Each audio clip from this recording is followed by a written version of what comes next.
afternoon, everyone. Welcome. My name is Grace Araya, Director of Community Systems Statewide Supports here at Illinois Action for Children. I want to personally welcome you to our week-long series of webinars.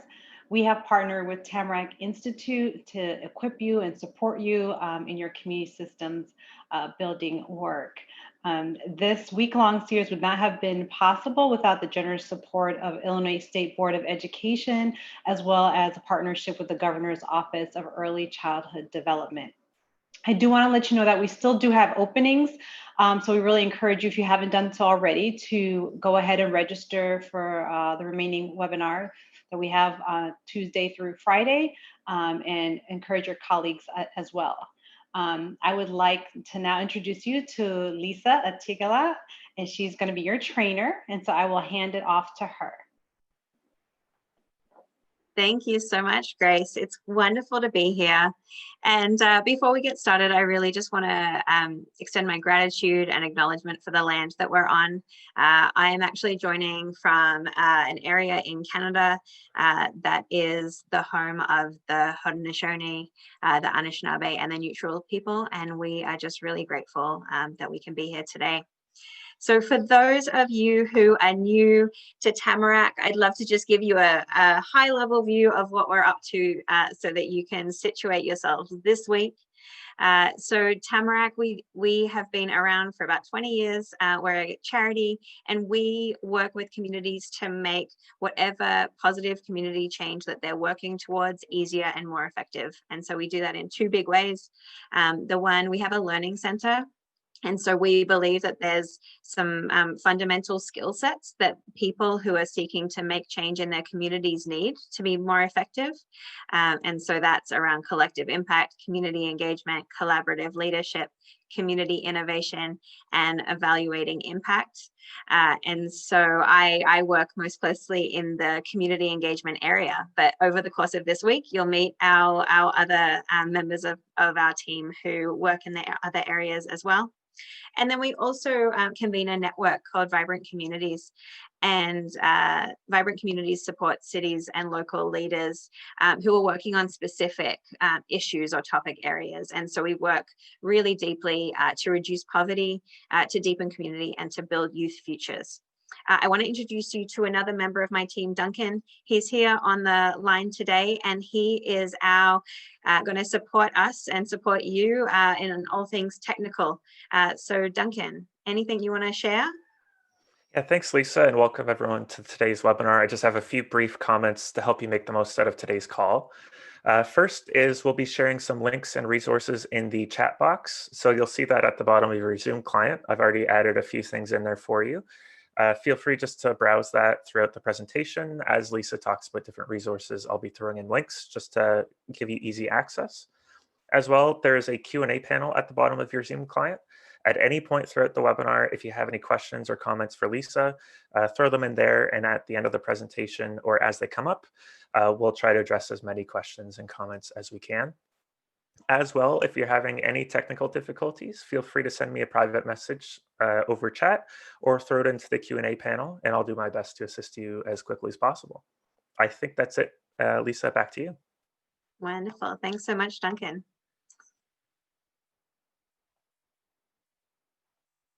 And as we look at the week, just to ground us in what's going on, so today we're talking about creating a culture of engagement. And then over the course of the week are a number of different topics. And as Grace mentioned, we really invite you and to invite your colleagues as well to sign up for those sessions as well. So today, what we are going to do, I'm going to share some thoughts I have on creating a culture of engagement, and then we're going to open it up to Q&A. So do, as Duncan mentioned, share your questions and comments throughout, and then we'll end about 5 minutes before 2. So let's jump right in. I spent so much time thinking about what creates the culture for community engagement. I spend pretty much all of my time working with cities or organizations or collaboratives to help them figure out how to engage the people that need to be engaged. And so often I saw a little bit of a disconnect between what people wanted to do and how they wanted to engage and what they were actually doing in practice. And so for about 2 years, I asked so many people the question, what's holding you and your organization back from engaging the way that you want? And what was so interesting, so we had a set, things that we thought might be the case, but it was so surprising to see fear named as a big reason why people aren't engaging the way that they want to. And I just found that so interesting. And so I spent some time digging into that. And so some of the reasons that people named situations that they felt fearful, some people shared fear of reaching out to the public, fear of being verbally attacked, of being a front person or a representative of an organization, and all that entails, especially when they may not have made the decisions, but they're the ones who are needing to communicate them, of creating more awareness to a problem. So you might know all the things that are broken within your organization, and so by being honest and transparent, you might be creating more awareness of some of those things, of the community wanting something that you can't deliver and feeling responsible for that, of disappointing people, of not being able to follow through on things that you have plans. And so actually in the chat box, if any of these resonate with you, or if you have experienced fear and have something that's not on this list that you want to share, I would love it if you could share in the chat box if any of these resonate with you, if you felt any of these at all. That would be wonderful. And I felt a number of these as well myself. And so the question really that I began to ask is, how do we actually use this fear to be productive? And I found this graphic really helpful. So this is a safety and comfort continuum, and how much time should we spend in each of these zones? The comfort zone, where things are safe and easy, and it might be boring or routine, but they're stable. What's in the stretch zone? So these are times when we're learning and alive and excited, or challenging. And then the risk zone, panic, fear, we might feel tense. And so what I was thinking is, if we're feeling fear in some community engagement scenarios, how can we move it, out of that risk zone and into this stretch zone, into this feeling alive? What are some of the things that we can actually tangibly do? And so that's really what I spent about a year focusing on and coming up with strategies for how we could do that. And so for this time that we have together today, I was hoping to share, some of the scenarios that people find themselves in and some of the strategies for how we can move that from a fear type situation to a stretch type situation. So let me kind of talk through, this scenario of pretending to engage. So I see, I named this pretending to engage. And I see it where a lot of times you might, work for an organization or be accountable to an organization who kind of already has made a decision. They might have already kind of decided this is the direction that we want to go. Or you might be working with technical experts or doctors or, people who have this expert hat on. And so sometimes this can be tricky with community engagement, where a lot of people assume that by engaging the community, it's saying, well, what about what the experts are saying, and that you would be negating what the experts are saying just because you're wanting to engage the community in that process. And so you might feel that you don't want to belittle those experts by saying the community knows best. You might have been in a similar situation before where you've engaged the community and presented insights to a project team, but nobody really paid attention. You know, you kind of engaged, but it was kind of all for naught, or it didn't really change anything. There wasn't, the results didn't affect outcomes. And so oftentimes we're engaging, and then maybe we're engaging, but we don't get the kind of results or uptake that we're expecting. And so you're not actually convinced that the feedback is representative. So maybe you don't actually want to push what the community wants too much and be that advocate for what came back through the community engagement, because you're not actually sure it's representative.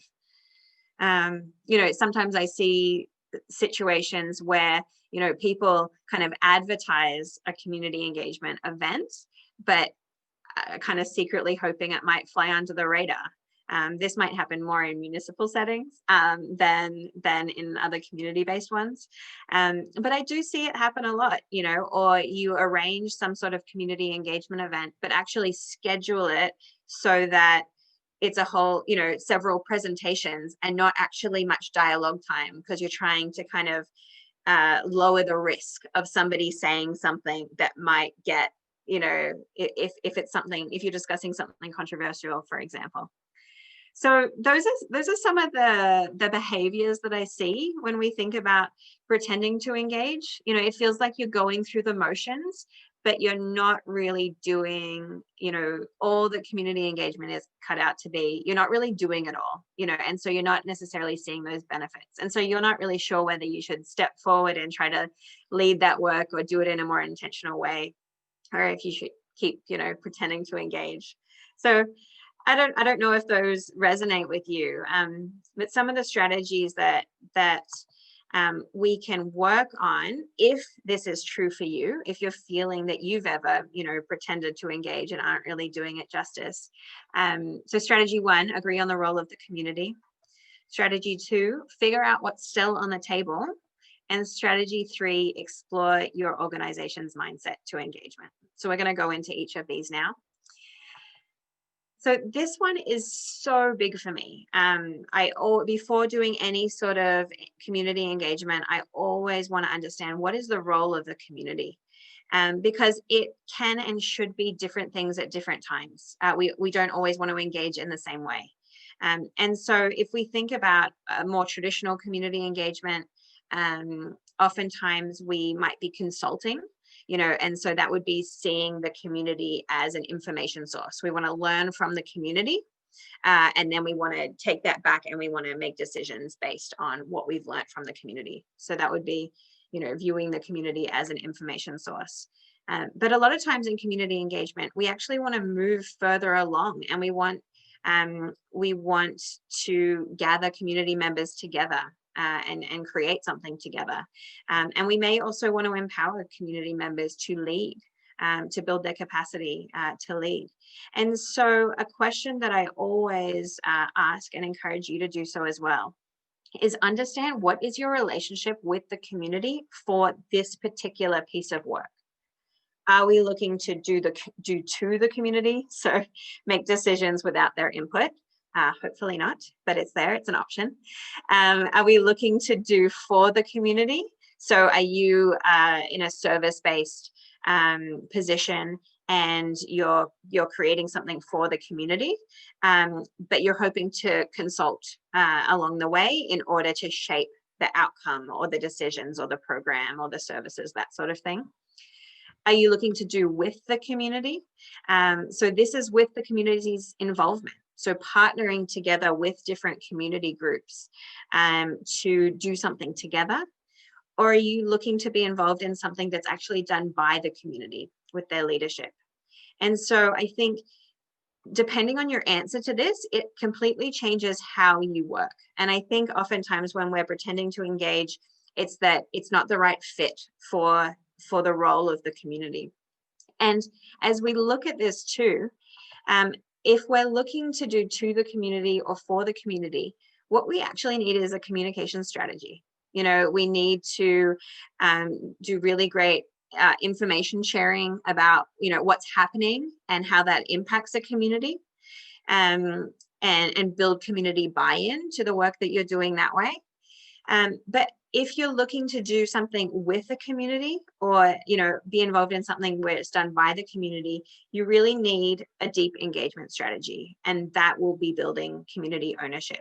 And so let's just break down those two words, buy-in versus ownership. I know these are words we know, but when you actually think about it, it actually significantly changes how we work.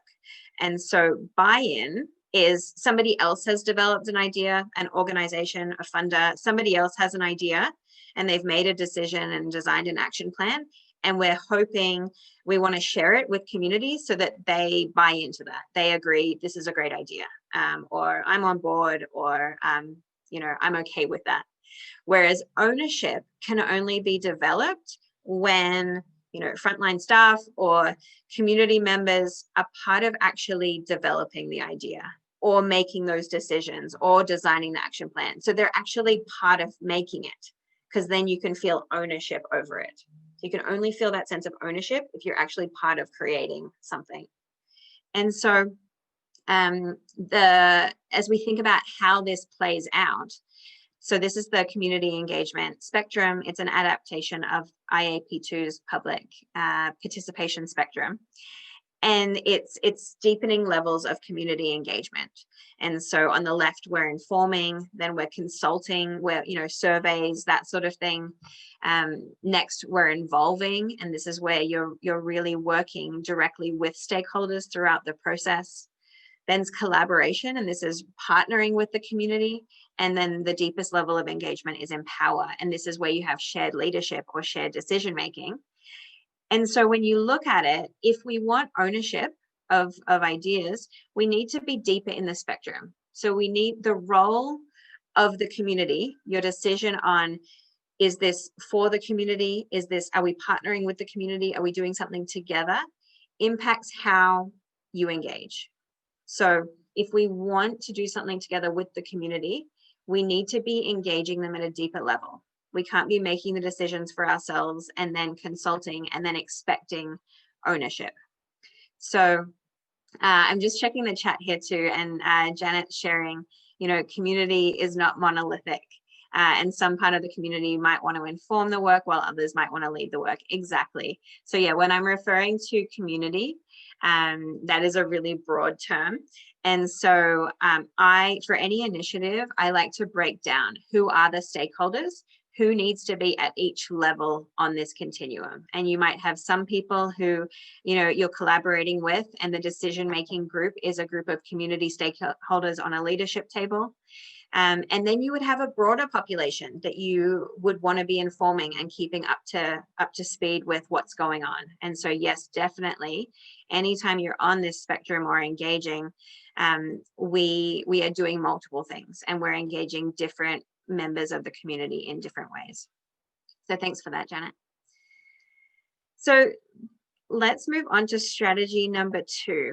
So this is figuring out what's still on the table. So if you've ever been in a situation where a lot of decisions have already been made, then your job is then to inform the community on the decisions that have been made and then figure out what's still on the table. So I think oftentimes people pretend to engage when a decision's already been made. And so they're going through the emotions, but they know it's not really going to affect any outcome. And so instead, anything that's already been decided, we need to do the best job possible communicating that decision. So it might be the location of a sort of a service or a program. It has to be in this place because that's where the funder is, or that's where the space is. But we can shape service delivery times, or we can shape what's offered or how it's offered, and so being really clear, informing the community members on what decisions have already been made, and then consult or involve or collaborate on the others. And so when we're figuring out what's still on the table and engaging around those, I love to use the engagement triangle as a tool. And so the engagement triangle was developed by Kapir Consulting, and they're based out of Australia.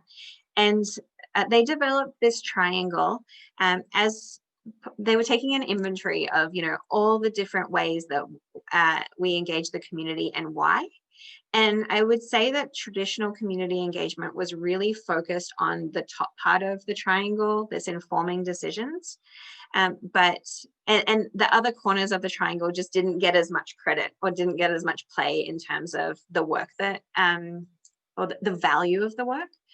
And so the other corners are building capacity. So this would be working with community members to share knowledge, build skills, build leadership capacities. And then the other corner of the triangle is strengthening relationships. So oftentimes we're needing to engage with a subset of the population that we don't actually have any relationship with, and oftentimes this group is defined as like a hard to reach community because we don't know how to get in there. And so oftentimes community engagement work is around building relationships. And so your whole initiative or focus for 3 months or 6 months might be on needing to connect in and build relationships and learn from the community, like what matters to you. And so for each initiative, I look to the triangle to say, what are we actually trying to do? So if our decision making, around location is off the table, but what we really want to do is develop new partnerships for the building, and then also make 2 more decisions around the programming. We might be in between these 2 areas on the triangle. And so I use the triangle to ask those questions. So should the community have any sort of input or influence into any components of this work? I ask, are you looking to build or improve relationships with any community members? Or do we need to share information or educate the community on any part of the work? Do we need to build skills or change behaviors? And so I think engagement always needs to be authentic. It's when it's inauthentic that we waste time for everybody. And so what can you authentically engage around is the question that I like to ask as I'm figuring out what's still on the table. And the last strategy here is to explore your organization's mindset to engagement. I found that when speaking to different people in different organizations, there were these, generalized buckets, of organizations seeing community engagement as a nice to have, something that you do to appease the community or to check a box, or, like, sure, that might help, but we don't have time for it. Or it's the first thing kind of not where we don't do due diligence in. Some organizations see it as a like to have. So yeah, we desire it, but there might be some restrictions. So people often feel like they don't have the time or they don't have the resources to do it well, or the skills. And then the third is some organizations who see community engagement as a must-have. And so it's not this supplemental activity. Community engagement is actually how all work gets done. And so it's just integrated in processes as opposed to we don't have enough time for community engagement. In these organizations, community engagement and reaching out and, understanding the stakeholders and developing those relationships, whether it be for policy work or advocacy, it's just how it gets done. And so what I've found is that, if it's an organization struggling to engage the way that they want to, they find themselves in these, they work for organizations that kind of are in this number 1 or number 2. And so, the question then is, what do you do? What do you do when you're in an organization that is a number 1 or number 2? And so I've brainstormed this with some organizations. And one thing that we've found works really well is doing some sort of pilot, demonstrating that you can do things differently and that it's not scary or that it worked. And so some examples I've seen for this is, people who want to do a little bit more community empowerment, where the community is in that decision-making role. And so they might do a pilot for a participatory budgeting project, and it might be at a neighborhood scale or, something smaller scale. And then if you can prove the benefit of that and show that, what would happen if we trusted community and implemented what they wanted. And then you can kind of play that out and show that through to implementation, measure it really well, understand the benefits. Oftentimes organizations need the bold leader who wants to give it a go, wants to try something out, wants to see what works and what doesn't work, and then recommend what the organization should do. But it is a tricky place to be in. It's a tricky place to be that one who's kind of wanting to blaze and trust the community entirely. So that's some strategies for that first scenario that often I found organizations in, where they're pretending to engage. And so let's talk about one more scenario, and we'll do the same thing. So the second scenario that I heard a lot, and behaviors that I heard a lot around, were when people within organizations aren't engaging as deeply as they want or they know that they should. And so oftentimes we would take the community engagement continuum that I showed you and ask people to plot, if you were to summarize all of your engagement work, where would the average be? And a lot of people find themselves in consult or the early stages of involve. But across the board, all organizations that I spoke to, and this is, a really varied, different sectors, different, working in different topics or areas, different subsets of the community, urban, rural, pretty much everyone wants to engage more deeply. And so, I asked them to plot where they want to be, and people are deeper in that continuum. And so I see it a lot where people are not engaging as deeply as they would like to, or as they know that they should. And so what we see show up here is that, people are interested in a topic and they have specific ideas or opinions. But oftentimes people are worried that if you open it up to a community generating ideas, and not just responding to ideas, that the community will want something that you can't deliver. That by offering up a brainstorming type space, that's completely open, that makes us, needing to deliver on everything that's brainstormed. That would be like opening up a can of worms kind of thing. And so the fear around here is that, certain members of the community will want something you can't deliver on. And so what to do with that? And so, oftentimes people are inclined to proceed with projects and just bring in wider community engagement when you have options for the community to respond to. And sometimes the fear is often that you have a really specific engagement window. And so if you open it up, that it will kind of derail the process. Or how do you actually do deep community engagement in a shorter amount of time? And so those are some of the things that I see come up here. And so some strategies that I could offer is, understand your desire for control. I think this is a big one. And it may be you might completely resonate with this, or you might not at all, because people have different degrees of needing and wanting control. Strategy 2, create the container for the work. And strategy 3, build relationships to be accountable. So my colleague Sylvia, who you'll meet later this week, she wrote this wonderful quote that I love.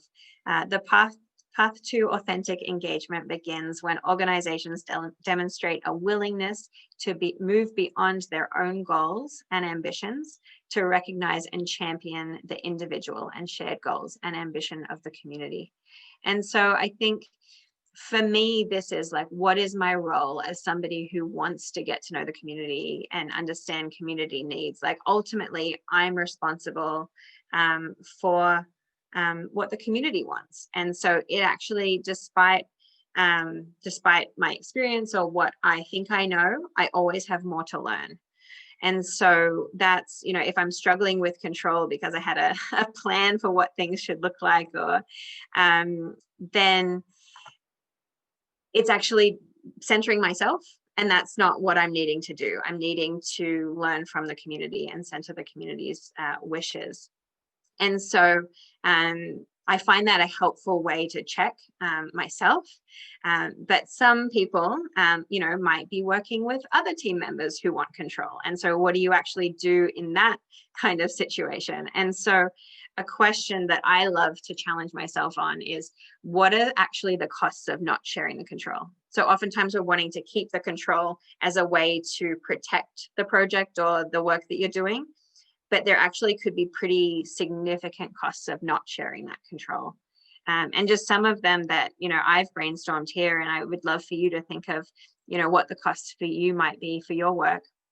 The biggest one being that we end up implementing something that doesn't actually meet or respond to community needs. They're based on incomplete information, or, if only we learned a little bit more and, brought in people with lived experience and co-designed it together, we would likely design something that meets needs, as opposed to not involving, all of the voices of people who inherently know that situation.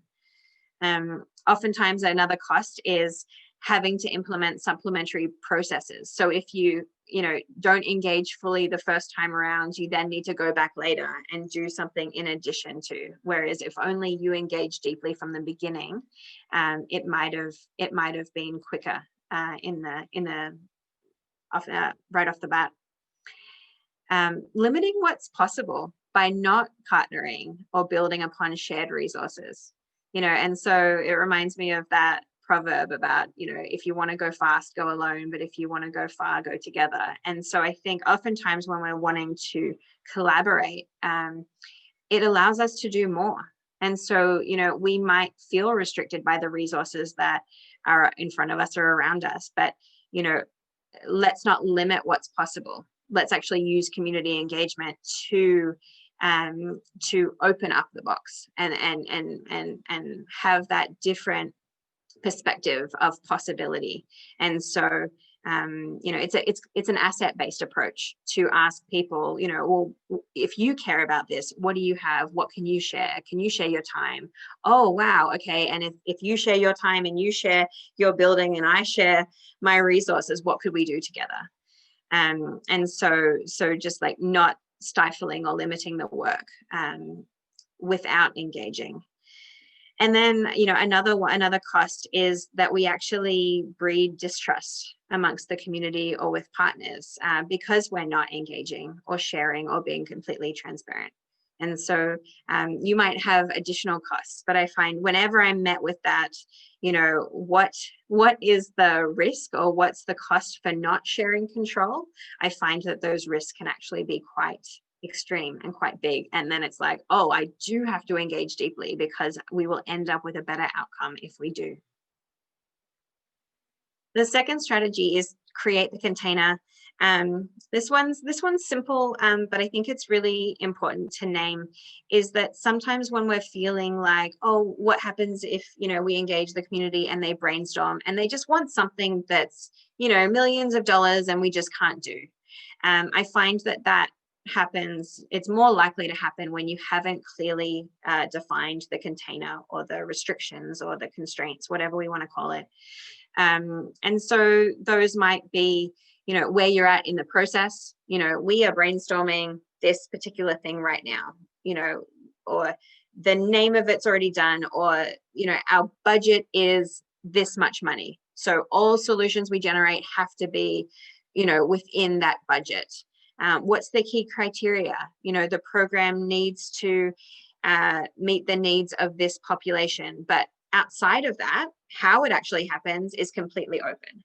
So naming the specific criteria, the scope, the constraints, the process is actually one of the most respectful things you can do. I think some people feel guilty when they're naming too many constraints, but actually naming them gives the ability to play and brainstorm and find solutions within that. Community members are used to constraints. We have constraints, in everyday lives. And I think oftentimes we underestimate community members' ability to understand complexity. But community members understand complexity. It's, they live it. We know the trade-offs that need to happen with daily life.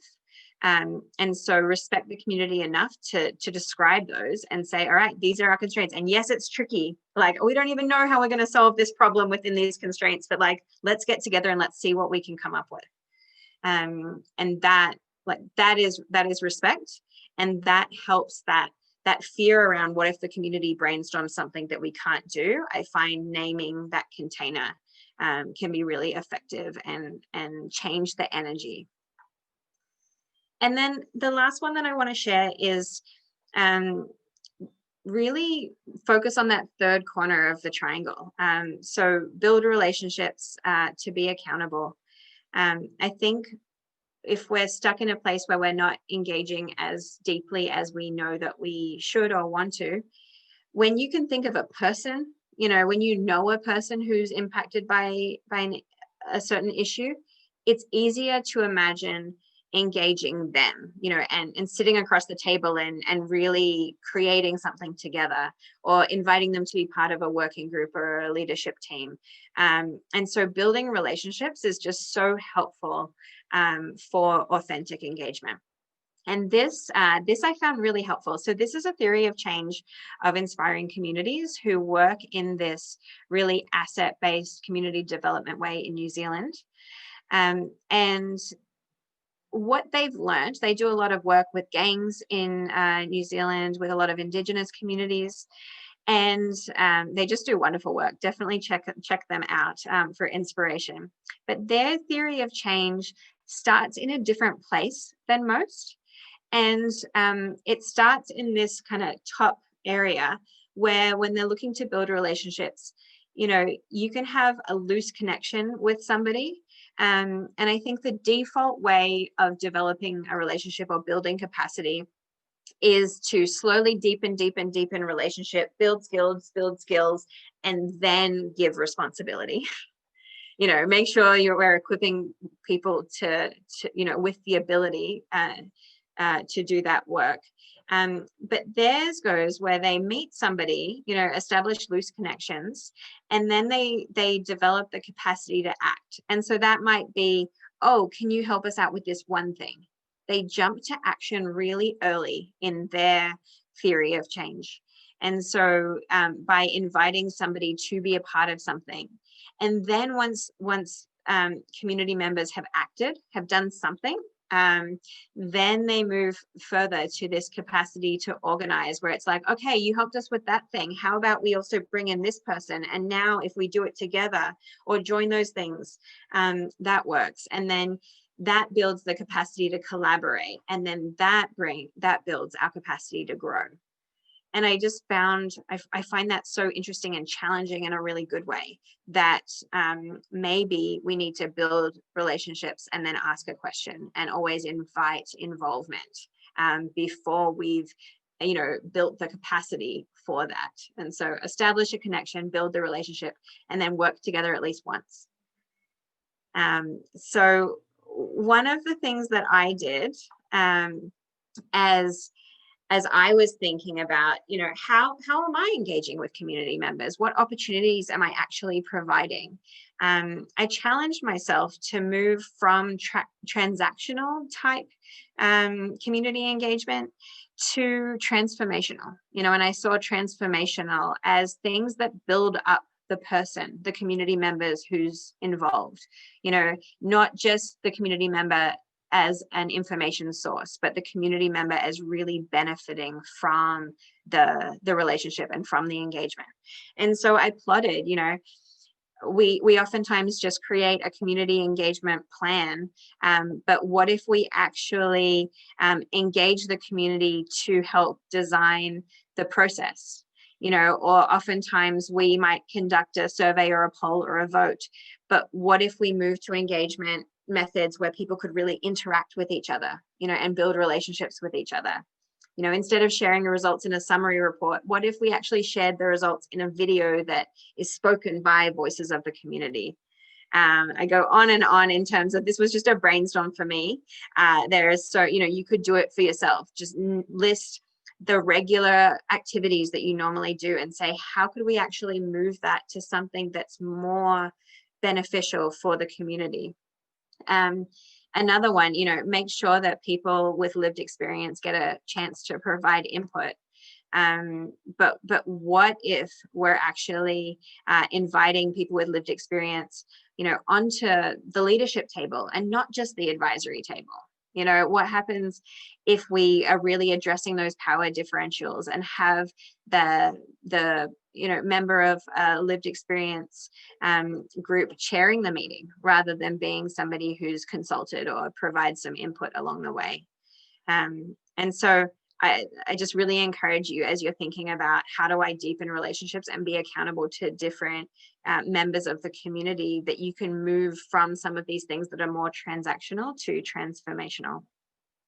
The last thing that I'll share is that we really always need to close the loop. When I think about accountability, I think about transparency. I think about actually letting people know that what they contributed made a difference. And so sharing how did it make a difference, and not just, thanks for your time, really caring that you're responding to community members and how they're participating in the process. And so this is the Edelman Trust Barometer. They do this every year where they measure different levels of trust in different professions and general population. But this comes back year over year that an informed public is more trusting than the mass population. And this is all the encouragement that I ever need if I'm worried about oversharing information, or should I share that? I think you're allowed to share information that might not be rosy. We need to share all the information because that's how we build trust. We need to inform people and we need to be transparent if we want to build those relationships and be accountable. And I'm wondering, Duncan, are there any questions that have come through? We've got a few minutes. You can chat a little bit. Yeah, thanks, Lisa. And thanks everyone who's shared your questions so far. Our first question comes from Katie. Do you find that community engagement is prioritized higher in organizations where the leadership itself is more representative of the community being served? Oh, yes, definitely, Katie. And I think that's one of the things that is slowly changing. If you look at the organizational mindsets, you're more likely to have an organization that sees community engagement as a must-have if they have leadership that is representative of the community.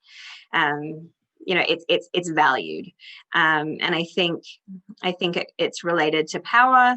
I see it as power with the community rather than power over, and so there are a lot of things that we can do as we're looking to shift it. I heard you, Duncan, mentioning that paper. There's another one I wrote on how do you actually move towards more community-owned, community-led processes. And so, Duncan, if you could share the link to that one as well. This talks about different ways of working if we want to be more community-led or community-owned, and having representation in the leadership of the initiatives is a big way to do that. And so definitely, Katie. I do think, though, that if you're in an organization that maybe doesn't have as much representation, baby steps to get there are advisories. So really setting up and building relationships with representative groups. Co-design is something that we've seen a lot of success in. So this would be like establishing a representative group to do some decision making. So just on that specific initiative, like let's convene or recruit a co-design team who is representative to make some of these decisions. And so even if you have leadership that's not representative, there's other types of structures and even governance structures that can allow for that. Wonderful. Thank you so much. Next, we have an anonymous question next. And it was someone asking about the difference between relationship building when you're building from scratch or building from an actual relationship deficit within the community. Mm-hmm. Yeah, that's such a great question. And the nuance is important. The reading that I would recommend for this one, there's always a reading or a resource. It's a resource called Pre-Engagement. It's by the Vitalist Foundation. And this is one I reread every 3 months, 6 months, because I find it provides strategies for or what to do when there is no relationship, or how to think about that, and especially in a community that it's at that relationship deficit, where there is mistrust or poor engagement practices that happened in the past that actually impact how you are perceived by members of the community, even if it wasn't you who was doing the engagement. And some of the things that are included there is actually understanding the history and how people have been consulted or acted upon, really doing the due diligence to learning what's already been learned and not starting from scratch. And so, this might look like, saying, we know that we've learned, from this thing that happened 5 years ago, we heard this. Is that still the case? And some people will discount old things that they've learned because they're old. But I actually see it as more respectful to bring those things, like I've done this work, here is the things I've learned, or I know. Is that the case? What's missing? What's changed? Because so often, when a community feels acted upon or consultation fatigue, it's because they're like, oh, I just keep saying the same things and nothing ever changes. And so if you're also that person who's asking the same questions, it cannot be met very well. But the other piece that I want to share is the concept of a relationship broker. Really excites me. Probably it's like my nerdy community engagement side. But a relationship broker is, who's the person who knows the community members that we're looking to reach. So do you, and even that you might need 2 brokers to get to a certain community, but like who are the people who could make a warm introduction? Who's trusted, who knows me, who knows them, and can enable us to meet. And then the other piece is sometimes it's not you who needs to be the one engaging. Think about, you might actually have somebody who is trusted and known by community members to ask the same questions. It doesn't need to be somebody from outside coming in. How can you learn from things that are already happening in the community, or from relationships that are already known? So definitely check out that resource. I find it really inspiring and motivating when I'm thinking about relationships within a community. That's wonderful. And I'll throw a link for Relationship Broker in the chat here just in a moment. Our next question is from Janet, and they ask, generally, how big or small of a container works best? Ooh. Depends on the scope of the work. So I would say definitely read the full paper on creating the culture of engagement, because one thing I always think is important when based on the size of the container is the complexity of the work. So, are you solving a simple problem, a complicated problem, or a complex problem? And many of you will be familiar with this language. But if you're not, I do have just a couple paragraphs explaining it in that paper. And so I guess I find that when you're solving a complex problem, you likely might have a wider container to begin with. Because this might be where you're using a collective impact initiative, and so it's a larger scale thing. Whereas if the scope of it is a simple or a complicated problem, where you are defining something that might have been done before, there are answers that are known or things that are knowable, you can create a smaller container. I also find that over a course of a project, the container gets smaller and smaller. So oftentimes, in a brainstorming phase, or when you're completely open to ideas, it might be a bit larger. And then as you progress in a process and start to prioritize or narrow, you might continue engaging. It's engagement cycles as opposed to a discrete, here's when I'm engaging. You're engaging about more specific things. And so the container gets smaller and smaller. I know I didn't answer that specifically, but I find it's all of those pieces that define that size of the container. And it's actually a really great kind of team exercise to create the container together. And the way that I ask the question is, we will be happy with any solution as long as it ... And so create a list of all of as long as it is under $100,000, as long as it, what are all the things? And that will define the size of the container. And then oftentimes I'll do some work does it really need to be this big or this long, this list of things? What could we consolidate? What could we, are we sure? Should we challenge this? Should we challenge that criteria? Because it is easy when you flip the question, it's easy to name a lot of things. But that's a great way of approaching it. Wonderful. Thanks, Lisa. Just looking at the time, I think we've come to the end of our time together for this webinar. Just before I throw it back to you, I just have two kind of housekeeping notes, if that's helpful. The first is that as we leave this webinar, you'll be prompted to complete a short survey just to let us know what you thought about the webinar and anything we can do to improve. It'll take about a minute, and we really appreciate any feedback you could provide. And the second, as Grace mentioned off the top, if you haven't yet registered for the other webinars in this series this week, we'd really love to have you. The next one is at 1 p.m. tomorrow, same time, and we'd love to see you throughout the week. I'm just throwing in a link to the webinar series in the chat, and we invite you to sign up for the rest of them. So yeah, thank you, and back to you, Lisa. And you'll share a link to the survey right at the end? Yeah, so it's actually going to pop up automatically as you exit Zoom. Okay. Well, that's it for me. If ever you have a question for me through our website, you can book a quick 15-minute, I have a question, what ideas do you have? And so I encourage you to do that. Yeah, I hope you have a great rest of your day.